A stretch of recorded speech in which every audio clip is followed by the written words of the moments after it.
Hi అండి, welcome to మమకారపు రుచులు. ఈరోజు మన రెసిపీ వచ్చేసి షేర్వా అండి. పలావ్కి, ఏదైనా జీరా రైస్కి కానీ, పరాటాకి కానీ, చపాతీకి కానీ, దేంట్లోకైనా కాంబినేషన్ చాలా బాగుంటుందండి. దీనికోసం నేను ఫస్ట్ కడాయిలో 2 స్పూన్స్ ఆయిల్ వేసుకున్నానండి. ఒక పెద్ద ఉల్లిపాయ ఇలా పొడుగ్గా కట్ చేసి వేసుకున్నాను.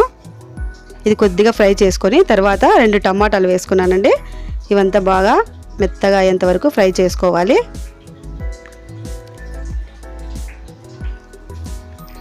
ఇలా అంతా టమాటా అంతా మగ్గాలండి, అంతవరకు ఫ్రై చేసుకోవాలండి.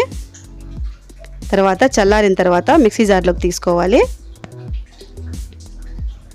ఇందులో కొన్ని జీడిపప్పు పలుకులు వేసానండి, కొద్దిగా పచ్చి కొబ్బరి వేసానండి, ఎండు కొబ్బరి అయినా వేసుకోండి. సోంపు వేసానండి, ఇది వేస్తే చాలా టేస్టీగా ఉంటుందండి, కంపల్సరీ వేసుకుంటే బాగుంటుంది. చెక్క, 5-6 లవంగాలు, 2 ఇలాచీ వేసుకున్నాను. ఇదంతా మెత్తగా పేస్ట్ చేసుకుందామండి. తర్వాత కడాయిలో 4 టేబుల్ స్పూన్ ఆయిల్ వేసుకున్నానండి. ఇది కొద్దిగా ఆయిల్ పడుతుందండి, ఆయిల్ ఉంటేనే షెర్వా బాగుంటుంది. తర్వాత 2 బిర్యానీ ఆకులు, ఒక ఉల్లిపాయ వేసానండి. ఇది ఫ్రై చేసుకుందాము. తర్వాత 2 పచ్చిమిర్చి వేసానండి. 1 టీ స్పూన్ అల్లం వెల్లుల్లి పేస్ట్ వేసాను. ఇది పచ్చివాసన పోయేంత వరకు ఫ్రై చేసుకుందాము. కొద్దిగా కరివేపాకు, ఇదంతా ఒకసారి కలుపుకోవాలండి. తర్వాత మనం మిక్సీ జార్లో పేస్ట్ అంతా వేసుకొని బాగా ఫ్రై చేసుకుందామండి.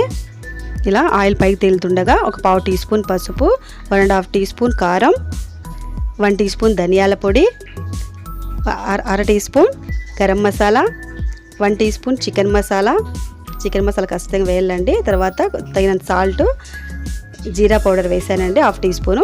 ఇదంతా ఇప్పుడు బాగా కలుపుకుందాము. చూడండి, ఇలా ఆయిల్ సపరేట్ అయ్యేటప్పుడు మనం తగినంత వాటర్ వేసుకుందామండి.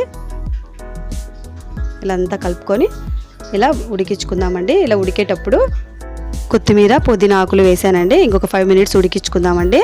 ఇది కొంచెం రైసులకైతే పల్చగా ఉండాలండి, పరాటా చపాతీకి థిక్గా చేసుకుంటే సరిపోతుందండి. అంతేనండి, షేర్వా రెడీ అయిపోయింది. మా వీడియో నచ్చినట్లయితే లైక్ చేసి, షేర్ చేసి, కామెంట్ చేయండి. ప్లీజ్ సబ్స్క్రైబ్ చేసుకోండి. పక్కనే ఉన్న గంట ఇచ్చేయండి. Thanks for watching.